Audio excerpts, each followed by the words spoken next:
Hello and welcome to part two of this video series, podcast series, audio series, mostly audio. Which country is to blame for World War One, the First World War, or more accurately, the World War Part One? And this is part two of this series. Uh, so what we looked earlier this week at the setup. And let's go back a little bit to the setup to give us perspective, and it's very important.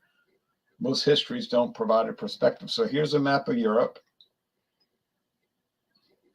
And what we said was, with this map of Europe, we had the Scandinavian countries, Norway, Sweden, and Denmark, who were neutral and did not want to get involved in European conflicts in any way. We look at the United Kingdom of Great Britain and Ireland. They did not want to get into any conflicts except and unless it involved them not being able to run the world. What I mean is, since 1688, the British policy was to manage the world, be more like a world manager, a world organizer, to control the events of world history. Now we have France. They were looking to get back at Germany because they had lost control of Alsace and Lorraine, two eastern French provinces, which were actually stolen from Germany in 1648 at the end of the 30 Years' War. And Germany had taken them back from France in the 1870 to 1871 war. So France did possibly want to get involved in a new war if it would result in them gaining control once again of Alsace and Lorraine. Okay, we have Spain and Portugal, two Latino countries who had no interest whatsoever in getting involved in a world war or any other war, but time would tell what would happen there. We have the Spanish and French and Italian colonies in Africa, plus British controlled Egypt. They did not technically own Egypt, but they had domination of Egypt since the 1860s. We have the Ottoman Empire in the East, who had no interest in getting involved in a new war because they were trying to hold on to the few territories they had left, which were still pretty extensive, stretching from Eastern Europe into what we call today Turkey, then called Asia Minor, Iraq, Mesopotamia, Iraq, Syria, Lebanon, Palestine, Jordan, and extensive areas of Arabia. Persia, no interest whatsoever in getting involved in a war. Kuwait, controlled by Great Britain. Bahrain, Qatar, the Trucial States, Oman, Yemen, southern Yemen, controlled by the British government. Cyprus, controlled by Great Britain, seized from the Ottoman Turks, still controlled by Great Britain today, in the sense that there are two British territories in Cyprus today, 2022, which are owned by Great Britain perpetually. Apparently, the UK owns them apparently forever. There's no termination point. Then we have Greece, Bulgaria, Romania, Serbia, Montenegro, and Albania, who had all broken away from the Ottoman Empire throughout the 1800s. Montenegro had no interest in changing anything, neither Albania. They were satisfied they had what they had, which was minimal, but they were not looking to get into any conflicts. Serbia, Bulgaria, Romania, and Greece did have designs on other people's territory going back years. Romania had eyes on other people's territory, Bulgaria, Serbia, and Greece as well. Austria-Hungary. They had a huge empire in southeastern Europe, but it was shaky. They had been losing territory over the years, and their only goal was to maintain what they had. All right. They had lost Lombardy in northern Italy and Venetia in northeastern Italy in the 1860s. They had lost Belgium, which before that time was known as the Austrian Netherlands. They lost that in the 1790s. So Austria used to be bigger, and they're still big, but they're trying to maintain what they have, which seems to be dissipating. We have Russia, not looking to gain any more territory, but the Russian Empire does stretch from Finland and Poland east to Alaska, although they had sold Alaska to the United States in a very foolish financial transaction. They thought it was a worthless chunk of land, didn't realize it was full of gold and oil, petroleum, but too late for that. We go to the Hohenzollern dynasty in Germany, the German Empire of the Hohenzollerns, headquartered in Berlin. Not looking to gain any more territory and satisfied to hold on to what they had, which stretched from Poland and Russia, Estonia, Latvia, Lithuania, Poland, west to France and the Low Countries, which is the Netherlands, Belgium, and Luxembourg, and also owning extensive territories in Africa, the Pacific Ocean, and the mainland of Asia, even the mainland of Asia. Germany owned huge territories in Africa, Cameroon, Togoland,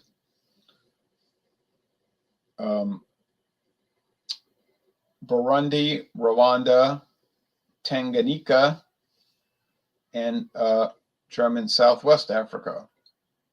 Areas much bigger than Germany itself. So not looking to change anything, just looking to stay, intact and be left alone. Switzerland, neutral, not looking to get involved in anybody's business. Italy, they had gained territory over the years. They had only been united since 1860, but they had gained Libya from the Turks. You can see here in east of Greece, the Dodecanese Islands from the Turks.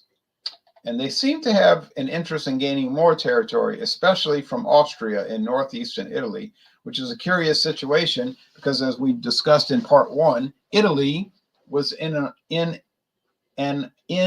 alliance with Austria, the Austro-Hungarian Habsburg Empire to their northeast, and Germany, the German Empire, and which was called the Triple Alliance: Germany, Austria-Hungary, and Italy. 4 countries: Italy, Austria, number 2, Hungary, number 3, but those were a dual empire, and Germany, number 4.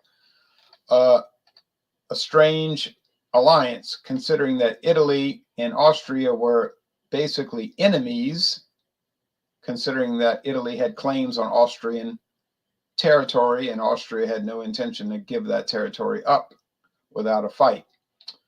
So that was a very curious alliance. We know that Russia was in an alliance with France.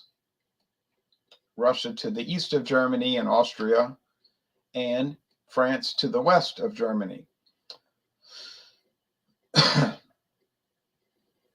And why did France endeavor to get involved in an alliance with Russia? 2 countries that had been enemies 100 years before. Well, simply because France could not fight Germany alone and have any reasonable hope of victory, but they figured if they got into an alliance with Russia, that someday, somehow, perhaps they could find themselves in a conflict and recapture Alsace and Lorraine. Sounds like a great risk for minimal gain, does it not? It certainly does. You're going to risk a major war to gain 2 territories which are not particularly important. Well, maybe for France, but not for anybody else on planet Earth aside from Germany. Okay, so now let's go back to the comments.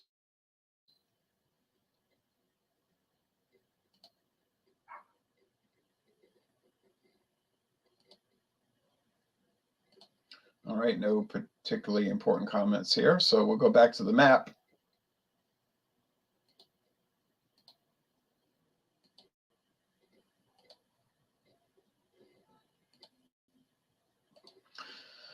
Well, we know what happened. Serbia was very angry at Austria-Hungary. Serbia there, you see southeast of Austria, in particular Hungary. One of the new countries, not that long, seceded from the Ottoman Empire, an Eastern Orthodox country using the Cyrillic alphabet and a Slavic nationality and Slavic tribe. They had been freed from Turkish rule by the help of Russia. So Russia, this is quite important.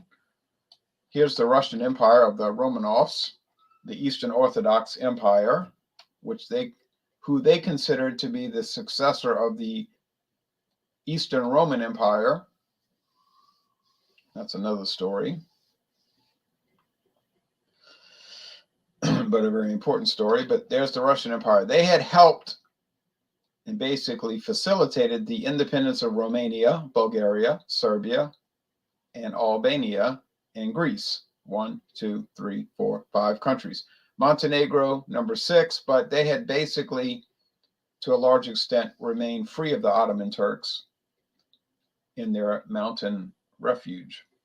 But still, officially, they did owe their independence, their official independence, to the intervention of the Russians in their attack on the Turks in a number of wars throughout the 1800s. So Romania, Bulgaria, Serbia, Montenegro, not too much Albania, and Greece looked at Turkey as, looked at Russia as their protector, their Eastern Orthodox protector.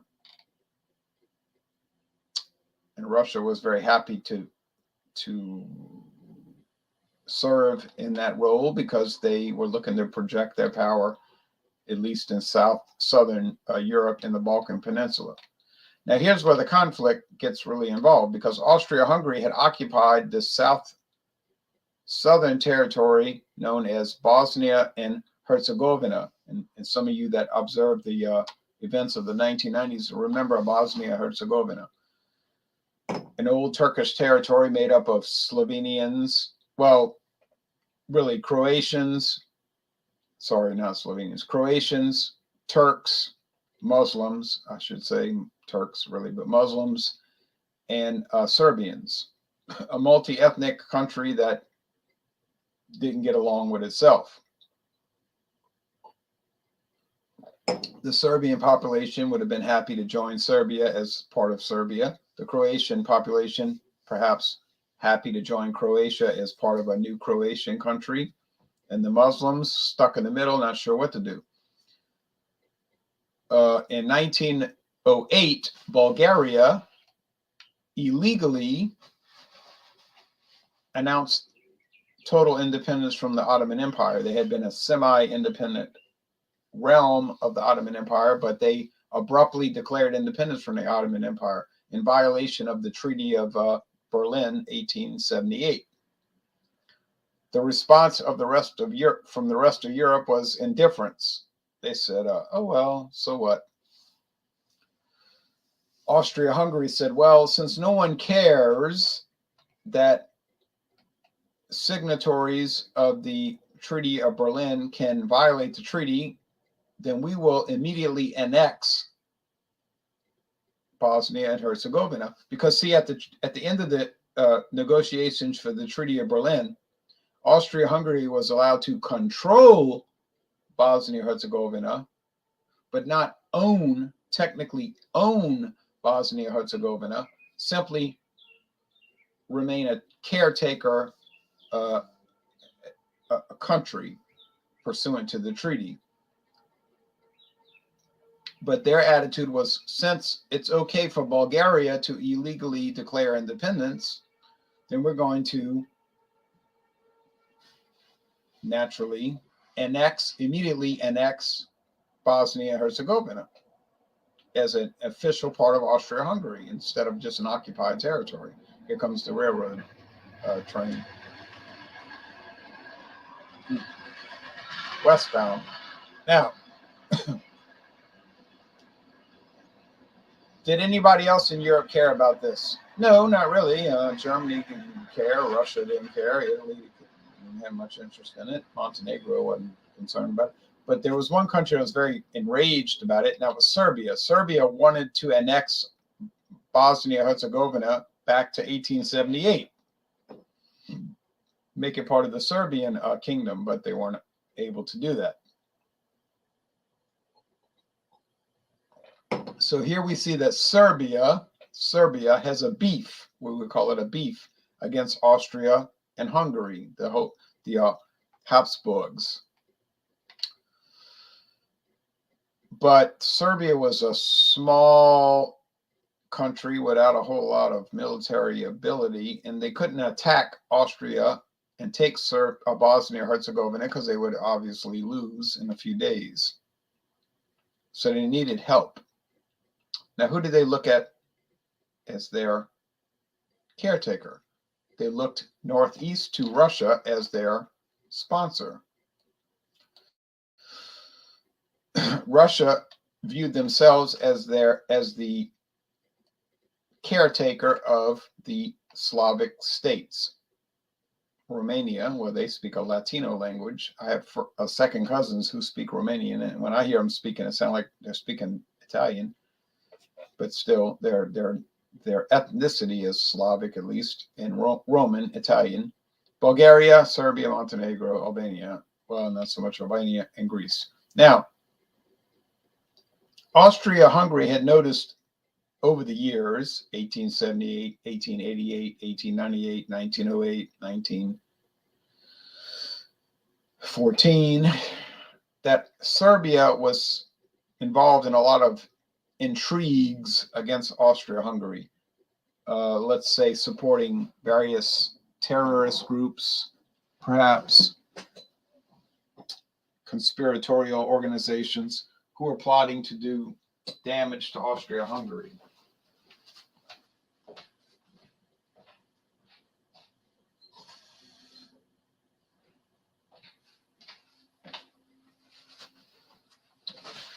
Now, Austria, when I say Austria, I'm just using that as a shortcut. I mean the Habsburg Empire of Austria and Hungary.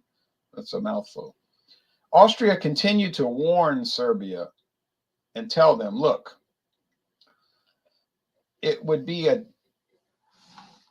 to your disadvantage to continue to plot against our country. We don't want a conflict with you. We have no desire to fight with you. You're our neighbor, and it would be good if we just got along and had, friendly relationships, a friendly relationship. But we know that you're involved with various revolutionary and terrorist organizations, and it would be to your distinct disadvantage if something was to happen to people in our country and we were to find out that you were involved in the procedure. Now, you decide how you want to handle it, but we can tell you how it's going to turn out. We don't like it. You do what you want to do, but it would be a disaster. Well, the Serbians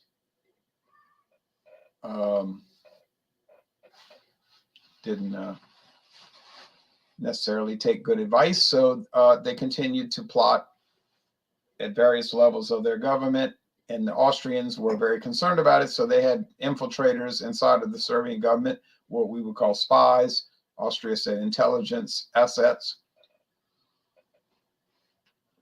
and they knew that stuff was going on. Okay. Well, we know what happened June 28th, 1914.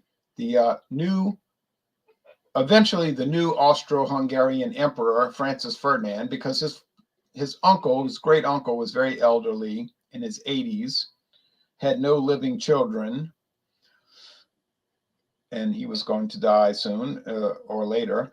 And so the throne would pass to Francis Ferdinand, who would become the Grand Duke of Austria and the King of Hungary and the emperor of the whole empire. Well, he didn't want to see this turn out to be a bad situation. He thought we need to make peace. Now, the way we made peace with Hungary is we let them have independence. We made a dual empire, the Empire of Austria and Hungary. And his idea was a pretty brilliant idea. He said, what we're going to do with the Slavic people in Slovenia, Croatia, Bosnia, Herzegovina, is we will eventually allow them to have independence. And we're going to make a triple empire.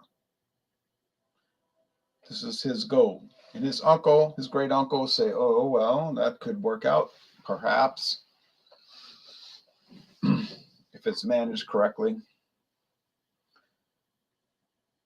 We would have an empire, the Habsburg Empire of Austria in the northwest and the north, Hungary in the central and east, and Yugoslavia in the south, the Southern Slavs. So that was his goal, that eventually by, say, around 1920, you would have a new country called the Empire of Austria, Hungary, and Yugoslavia. Each ethnic group having their own constitution, flag, parliament, and independence, basically. And this really helped when they did that with Hungary, because the Hungarians, who were always angry, felt like they were treated second class, were very excited in 1867 when they got independence, and they became very loyal to Francis Joseph Habsburg. And so they thought, well, these people know how to treat people fairly, and we can go along with this. And so Francis Ferdinand figured that the Slavic people would go along with having independence, and the country could be at peace. Serbia was absolutely not going to go along with that, because if they did create the tripartite empire, Austria, Hungary, Yugoslavia, then Serbia would never gain control of Bosnia-Herzegovina, unless perhaps some great war was to break out and Austria-Hungary was to lose this war. Then Serbia could grab the land and Austria could do nothing about it. Well, very interesting, is it not?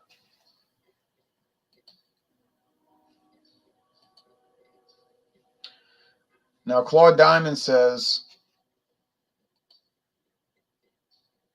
my favorite book is The Guns of August, Barbara Tuchman. Oh, yes, I read that book.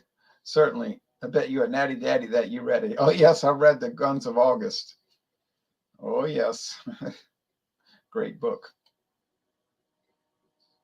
You were born in August. Isle of Farce is interesting indeed. Yeah, The Guns of August. I don't know how accurate it is, but it's a great book to read. Maybe historical accuracy or historical quasi-fiction, but important book. Okay, Barbara Tuchman. Very familiar. All right. So let's get to the point. June 28th, 1914. Francis Ferdinand in Vienna. You can look at the map right there. Vienna is the capital of Austria there in Central Europe. Eastern Central Europe. That's why Austria is called Ostreich, Eastern Reich, Eastern nation country.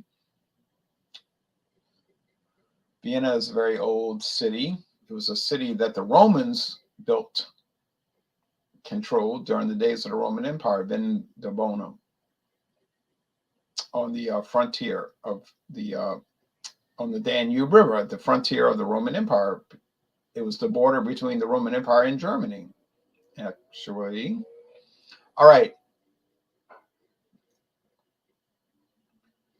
Francis Ferdinand and his wife Sophia, who was his wife, but she could not inherit the throne. Their children could not inherit the throne because she was not suitably of royal blood, of a suitable royal bloodline. So she was allowed to marry him, but if they had any children, they could not become successors. Sort of like in England today with Camilla, the Queen Consort. She's not Queen Camilla. Notice very carefully, she's never called Queen Camilla. She's called Camilla, the Queen Consort. And that was how Sophia was. Sophia, the wife of Francis Ferdinand, the Archduke. Okay. So if he died, then his brother would become the Emperor Charles, because he was married to a royal a woman, and then his children could inherit the throne, like Otto, who died 11 years ago, by the way. But anyway, so they said they wanted to visit Sarajevo, the capital of Bosnia and Herzegovina. Now, he was warned not to go there. Like some people in the Austrian government said, it's a dangerous place.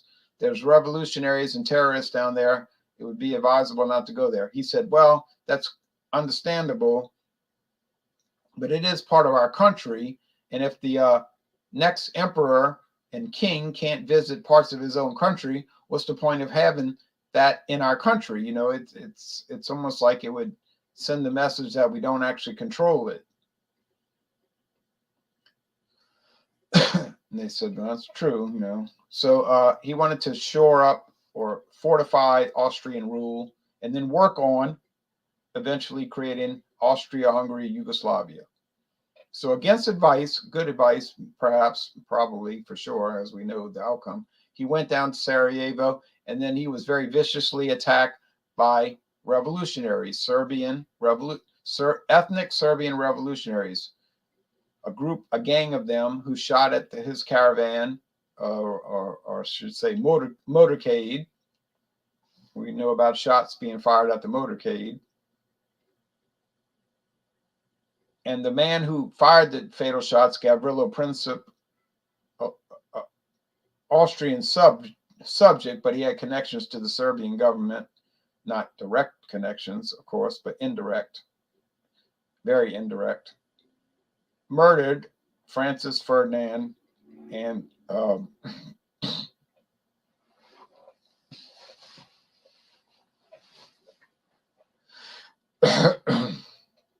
Sophia.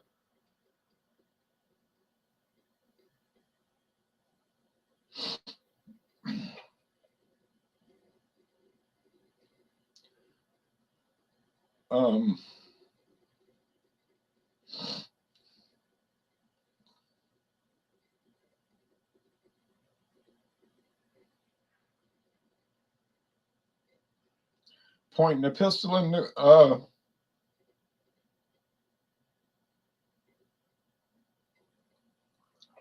into the vehicle and shooting them point blank, you know, with great bodily harm. Now, okay, murder.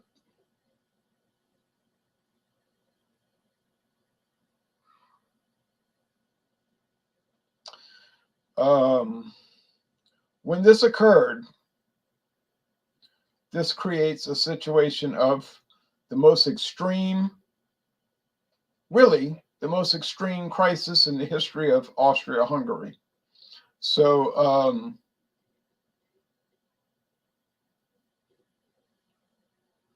let's think about an alert level.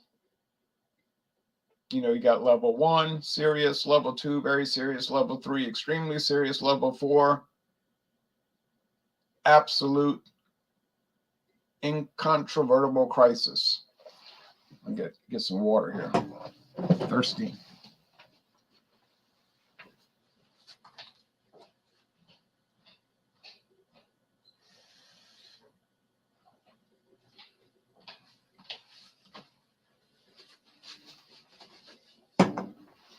All right, so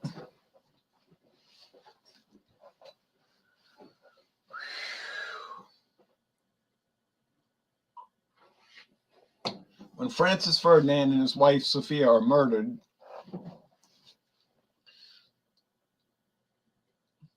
really, what is unleashed in Austria-Hungary is a panic of basically unprecedented drama and almost uncontrollable fury. So now the police and the army in Austria-Hungary are trying to control the population because it's literally about to spin out of control. Like the population is going to attack Serbia. So they say, oh no, we have to control this. We got to be careful, we got to be careful. So they had a very difficult time controlling the population. The alarm bells in Germany were unbelievable. So the German emperor gets the alert, Francis Ferdinand and wife Sophia murdered. Now, some of the people on the scene said his face turned white, almost like all the blood drained out of his face. Basically thinking this is going to lead to very bad outcomes that are almost unthinkable, that could lead to problems, maybe to 2022. All right. So the Austro-Hungarian Emperor Francis Joseph, trying to be calm, and their prime ministers trying to be calm. They're trying to be calm. It's very difficult. So they say, okay, we have to get to the bottom of this, but we know where the trail leads, obviously. All right, let's go to the comments. Comments. All right. Sleepwalkers by Christopher Clark as well. Research book on the origins of the First World War. They are all to blame. They are all to blame. The United Kingdom, France, Germany, Austria, Hungary share the least Russia. Oh, okay. Interesting. Very interesting. Let's go back to the map, because the map is so important.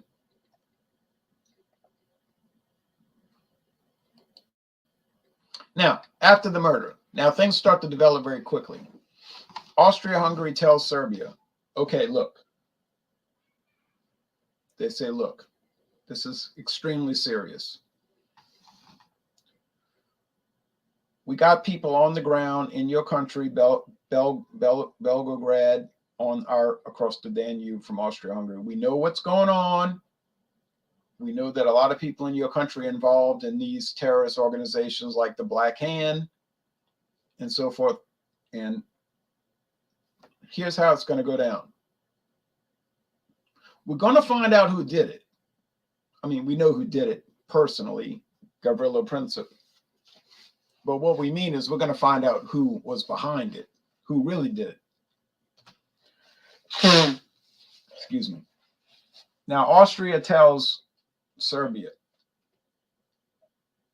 here's how you can deal with it. You can cooperate and we can team up, and let's try to put the past behind us. And we know you've been plotting against us for a long time, but we'll kind of let that go.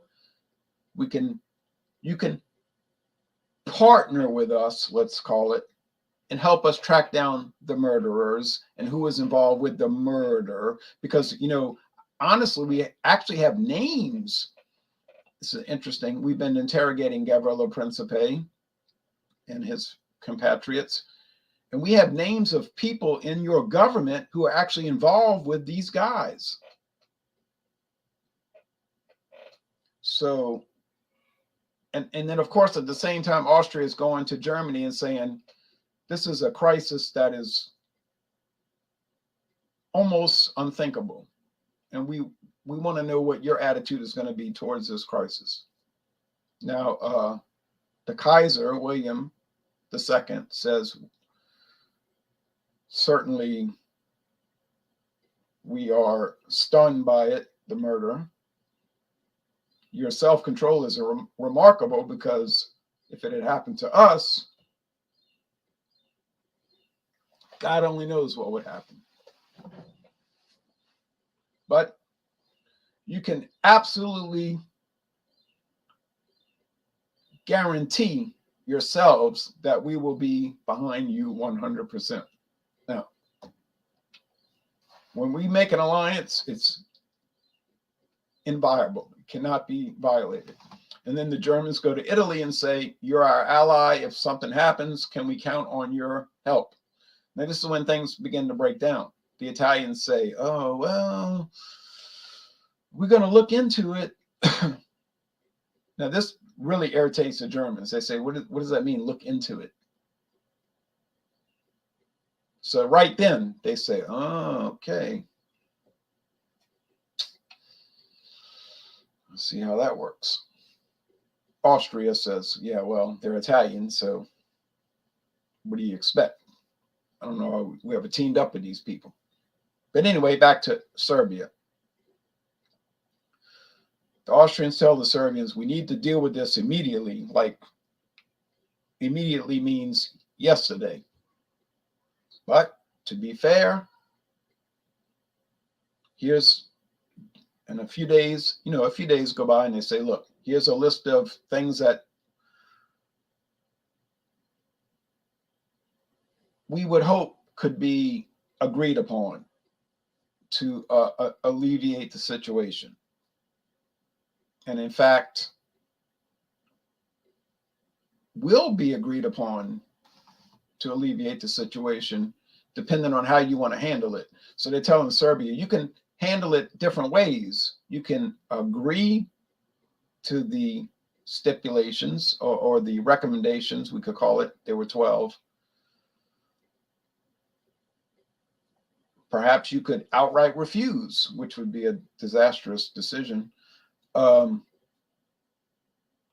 let's hope that we can cooperate as friends to resolve the problem.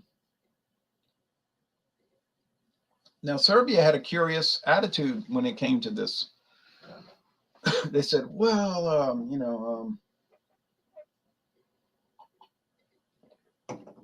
going to have to look into it. Now, the Austrian attitude was, yeah, we've been looking into it for quite a while. And, but no matter how it goes down, we gave a date in which this needs to be dealt with. And so upon the expiration of that date, it's going to be dealt with, however you want to deal with it,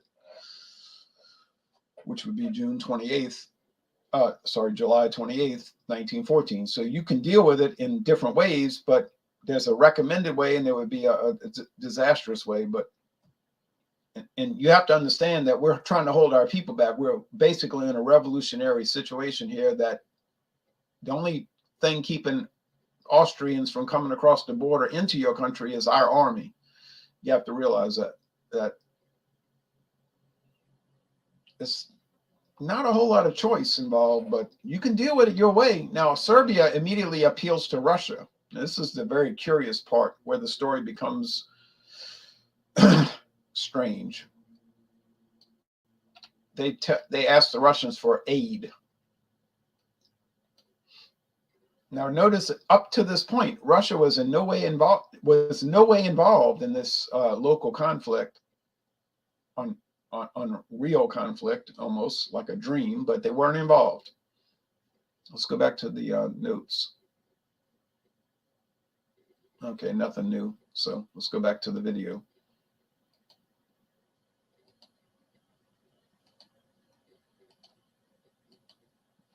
So Serbia immediately appeals to Russia.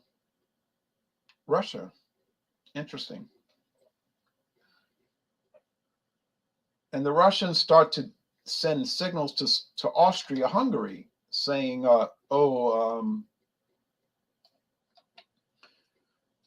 we don't think we're going to be allowed to, we don't think we're going to be able to allow you to make aggressive moves towards Serbia. Now, Austria-Hungary tells Russia, and I have all these documents. This is why I brought these books. And it would take 20 hours, to go through it. But I have these books, these official state papers. I'd like to show them to you.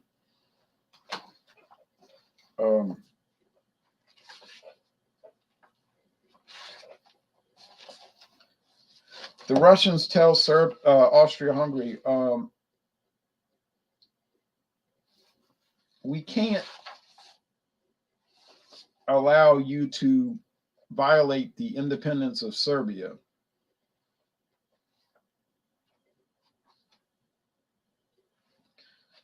Austria says, well, that's not a problem because we have no intention of violating the independence of Serbia.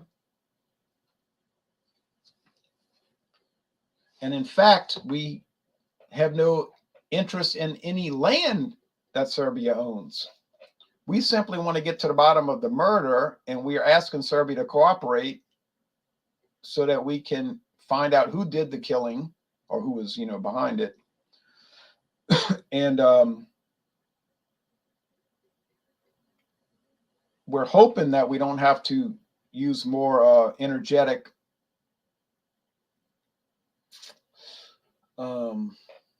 intervention in order to,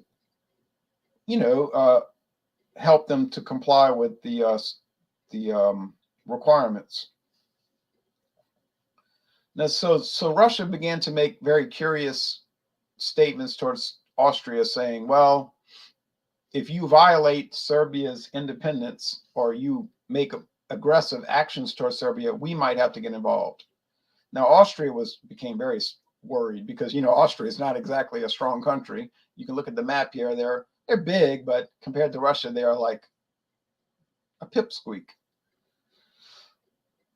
So they became very afraid, and they said the attitude of the Austrians was, why are you picking on us? And the Russians said, we're not picking on you. You're bullying Serbia. Now this got Austria a little bit angry. They said, how are we bullying them? They murdered. We know, we got the names of the people. Okay, we can give you the names. We know where they live. We got their addresses. We know where they work. We have, fairly good intelligence agency. How are we picking on Serbia? We're trying to get them to cooperate with us in finding who the killers were, but they're not cooperating. This went on, the first week of July, the second week of July, the third week of July. And we get the feeling that they're stalling because they know that they've got backup, meaning you, Russia. And so this is the attitude of Austria. If you weren't backing them up, they would cooperate. Now we sent them these recommendations, 12. They said they were going to look at it, they were going to examine it. They gave us different answers. Seemed like every time they gave us an answer, it changed. But the impression we have is that they're not really going to comply with the recommendations at all. They're simply stalling because they figure that you, Russia, are going to come in and back them up, and then they don't have to go along with any of it. They're just playing a game, basically. Now, the Russians said, well, look, we're not going to change. You just got to leave Serbia alone or we'll have to get involved. And which Austria felt was an extreme insult. They said, we helped you fight Napoleon 100 years ago. Remember that? Got you free from France that you're in an alliance with now, which we can't understand. We don't know why you want to back up these gang of criminals. I'm trying to use better language, but it's what they are.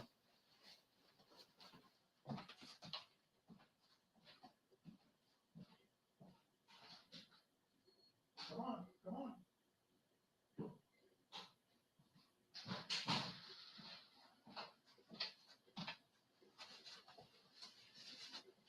And if you look at the notes that I have in these books, they're telling the Russians, they said they didn't really comply with any of the recommendations. They acted like they complied, but they actually changed the text. They said, we'll comply, but then they changed the text. So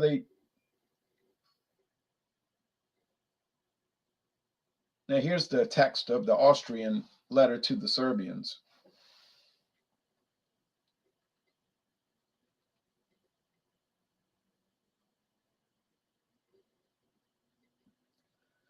In the presence, here's the quote, in the presence of this state of things, the imperial and royal government have felt compelled to take new and urgent steps at Belgrade with a view to inducing the Serbian government to stop the incendiary movement that is threatening the security, integrity of the Austro-Hungarian monarchy.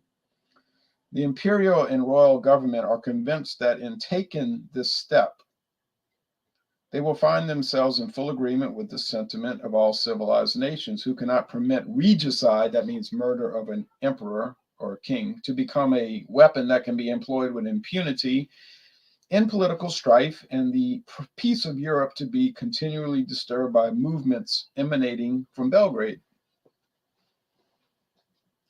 The ambassadors were instructed to each to submit a copy of the note to the government to which he was accredited, together with a dossier. In other words, the French ambassador gave a copy to France, to London, to Berlin, St. Petersburg, Rome, etc. And the dossier said, elucidating the Serbian intrigues and the connection between these intrigues and the murder of the 28th of June.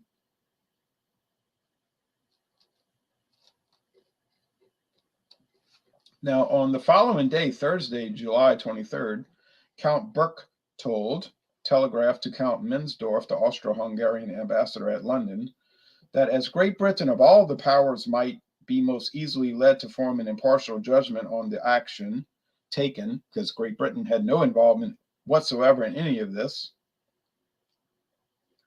in presenting the copy of the note, he should point out that Serbia might have rendered less acute the serious steps she must expect from Austria-Hungary by spontaneously investigating the conspiracy tending to the crime of Sarajevo, and that on the contrary she had endeavored to wipe out all its traces. For example, in the case of the Serbian civil servant Saganovic, who was compromised by the independent testimony of both of the assassins, and who was in Belgrade on the day of the crime, yet whom the director of the Serbian press declared to be completely unknown in that city. Quote, the short time limit attached to our demand must be attributed to our long experience of the dilatory arts of Serbia.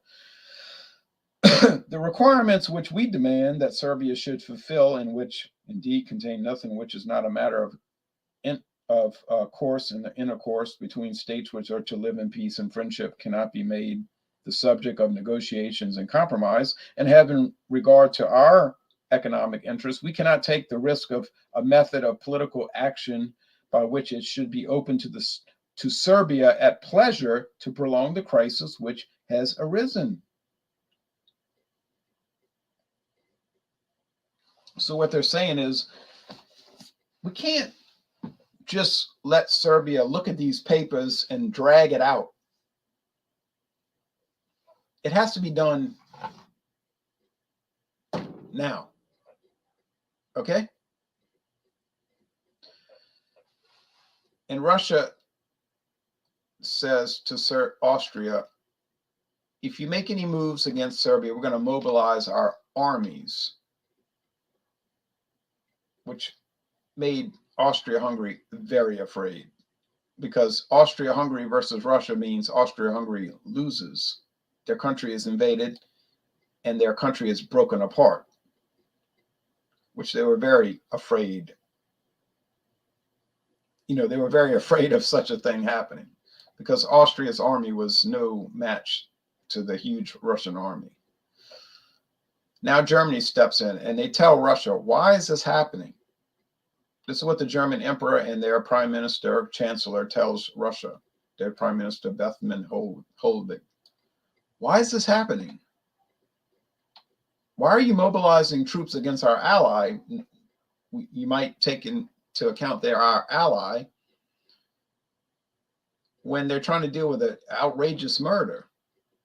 And the Russians said, we're not, now, this is the funny thing about these state papers. The Russians said, we're not mobilizing against you. We only mobilize in 4 districts, Kiev, Odessa, and Minsk. I think it was Minsk, and maybe Warsaw, not Warsaw, areas that are closer to Serbia.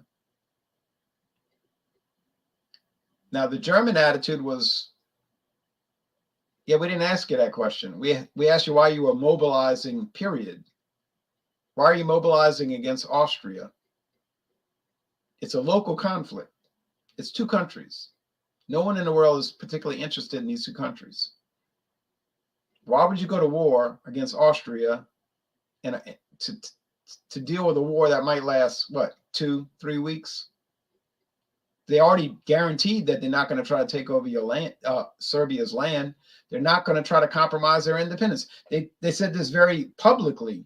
They have no intention of taking 1 inch of Serbian territory, and they're not going to infringe upon their independence. And they've given them weeks to decide what to do with the recommendations. They've got till July 28th. They don't give a good answer. The answers they give are dilatory, obstructionist, and then they change the text of the recommendations. So clearly they have no intention of ever complying with the recommendations. They're only holding out because they know you're going to come to their rescue, which is outrageous. So they're telling Russia, you need to back off. And we really hope, we pray actually, that you don't mobilize against German territory. Now, the Russian response to Germany was, we have no intention of mobilizing against Germany. This is an Austro-Hungarian-Russian conflict. Now, the German response was, you seem to miss the point. But we know you don't really miss the point. Austria-Hungary is our ally. You know that. If you attack them, that means we're coming in. You realize that. So it needs to stop. And it needs to stop now. You need to back off. That's what Germany keeps telling Russia. You need to back off. And immediately.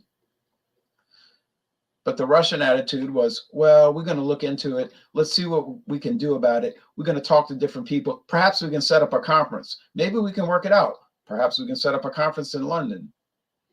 The German attitude was, yes, we do need to set up a conference, but not a conference that's going to arbitrate Austro-Hungarian, Serbian difficulties, because that's already been settled. That needs to be dealt with on a local level. We're not going to have a jury determine who's right and who's wrong, because half the jury is pro-Austrian and half the jury is pro-Serbian. It needs to be dealt with on a local level. You understand that.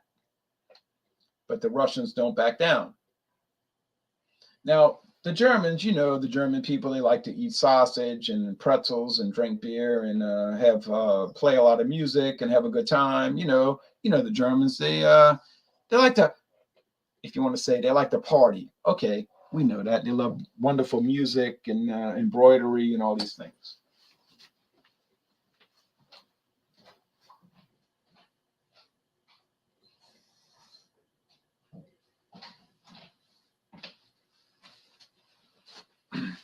Unfortunately, there's also kind of a funny side about Germany. And when I say funny, I don't mean comical. I mean like peculiar.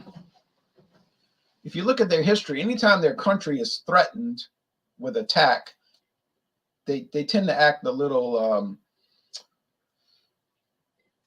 well, to use street terminology, they tend to click off. They don't act right. They start to display a somewhat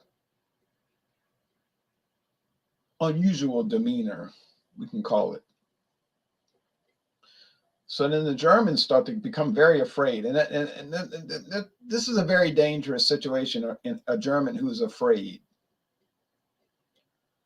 So they tell the Russians, no, you really need to back off, because we've had good relations for years. We literally never had a war with you, and we have no intention of having a war with you. We don't have any interest in your territory. You have no interest in ours. We both agreed, along with Austria, to partition Poland. We own Northwest Poland, you own Central Poland, and Austria owns Southern Poland. By all reasonable outlook, we should get along. But you do need to back off. Now, this brings a more complicated situation. France. The Germans know France has an agreement with Russia that if either one goes to war, that they'll jump in and help the other one. So immediately Germany goes to France and says, look, and I got all the state papers. I can read all this to you. You're not going to want to sit here and listen to 5 hours of state papers, but I guarantee I can back it up. I can back up what I'm saying. I got the papers. They tell France, look, we got a real serious problem. I mean, it's really serious. You know about the murder, and Serbia's involved in it, and Austria is going to take care of it, rightfully so. But now Russia's acting up. We don't know what's going to happen. God only knows. And it honestly, the Germans tell France, honestly, it looks like we could be in a war with Russia. As amazing as that sounds, but it's looking pretty bad. But we need to clear up a couple of little things, a couple of little loose ends. And specifically, these are the loose ends. We know we had a war with y'all back in 1871, 1870, 1871, and that's, you know, the past. Let bygones be bygones. We're not angry at you. You know, we kind of feel like you're a little angry at us, but it's cool, you know. But they tell the French there's a couple of little problems. If we go to war with Germany, if we have to fight Russia because they are being very aggressive, outrageously so. It's unbelievable, really. We just need a guarantee. Look, we just really need a guarantee. Could we get a guarantee from you that if Russia attacks us, you won't jump in? That's all we need. Everything would be wonderful. We could have peace, trade with each other. Tourists from our country go to your country. Your tourists come here, take the train, eat at each other's restaurants. It'd be a wonderful thing. But we do need a guarantee that if Russia attacks us, which we consider an attack because they mobilize, you know, they mobilizing against our ally, that you won't come in. That's all we need. It's a simple request. Now, this is when the crisis spins out of control. The French government tells Germany, well, we're just going to have to see how it develops. Now, the Germans say, what does that mean, see how it develops? We don't like that answer. You see, we asked a simple question. If we go to war with Russia, this is a very simple question. If we are forced into a war with Russia, this is clear. Can we have a guarantee that France will not attack Germany? That's all we asking. Simple question, but we do need a simple answer, and we need it immediately, like yesterday. So the French just keep saying, oh, well, we're going to have to look into it. We're going to have to evaluate it as we see fit. We're going to take care of French interests as we think it will be advantageous to France, and so forth, things like that. The Germans say this is an extremely bad answer, okay? Because we were direct, very direct. If we have a war with Russia, will France remain neutral? And you can't give a direct answer. Now let's look at how this is going to turn out. Now they tell France very directly, let's look at how this is going to turn out. And we can guarantee you how this is going to turn out. Okay? If we have a war with Russia, which we do not want, and we know will turn out terrible, and I got the state documents, they tell them we may lose, very likely. If you do not give us a direct answer to the request, you can expect the worst. Now you handle it the way you want to handle it. Okay? But believe us, it is not going to turn out the way you want it to turn out. Now, the Germans were very direct. If we ask you a simple question, can we trust that you will not attack us, and you can't give us a straight answer, then you know how that's going to turn out. And you can eat as many frog legs as you want to eat, but you can expect a Germanic response. Now, you can deal with that the way you want to deal with that. Remember what happened in 1870? You can expect a whole lot worse. Now, you decide how you want to let that happen. Now, this was a very clear and concise German offer to France to have peace. But it develops even more. Because this brings us to Great Britain. And as we can see, not only was France not involved in this in any way, of all countries, Great Britain, the United Kingdom of Great Britain and Ireland, has absolutely 100% no involvement in the questions of Austria, Serbia, the murder of Archduke Francis Ferdinand and his wife Sophia in any way. And honestly, in no way. So now the Germans propose a new question to Great Britain. We need to know something. And that's going to bring us to part 3. What is the British response to the German request? And you know, the request is we need to know something. And then that'll help us understand who was responsible for the First World War. So I appreciate you watching. These are not simple questions, and they cannot be answered in a simple way. Most of the things we look at are very quick, you know, a snap, like, oh, they're wrong. They're wrong. No. It can't be dealt with that way, not properly. So let's go and look at the comments. Sounded like a modern day hesitancy of the Romans to help the Gauls. I'm not sure I understand. Italy and Germany. Yeah. Well, Italy, well, what an ally. Europeans had tensions so long before Ferdinand was killed. That's true. It's not really what the video is about, though. Guns of August. Yeah, great video series. I agree. Well, anyway, I appreciate y'all joining, and we looked at the map. We're on part 2. We're leading up to the crisis. You know, it's coming to a head, you know, so to speak.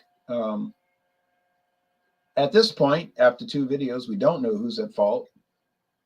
We know the murderers are at fault on the ground, of course.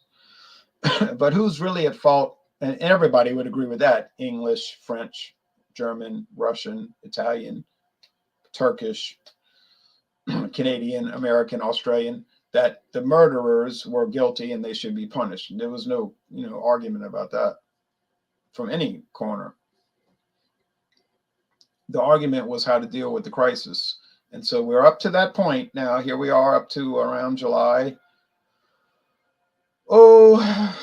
25th, when Austria-Hungary gives the letter to, has given a letter to Serbia and are receiving very,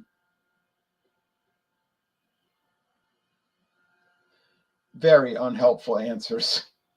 Answers that are definitely not going to alleviate the crisis. And in fact, the answers are only going to exacerbate the crisis. So one day in the future, maybe this month or next month, we'll talk about what happens next. When Germany asks Great Britain, we're in a very bad situation and we need help. And we're coming to you for help. And we're hoping we get a good answer.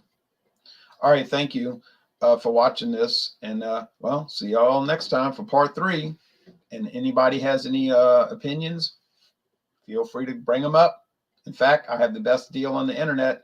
If you don't like what I'm saying, when this is all over, you can make your own video on my channel up to 30 minutes uninterrupted to express your viewpoint. And that's the greatest deal on the internet. Of course, there may be a response. There probably almost certainly will be a response, but that's the best deal on the internet.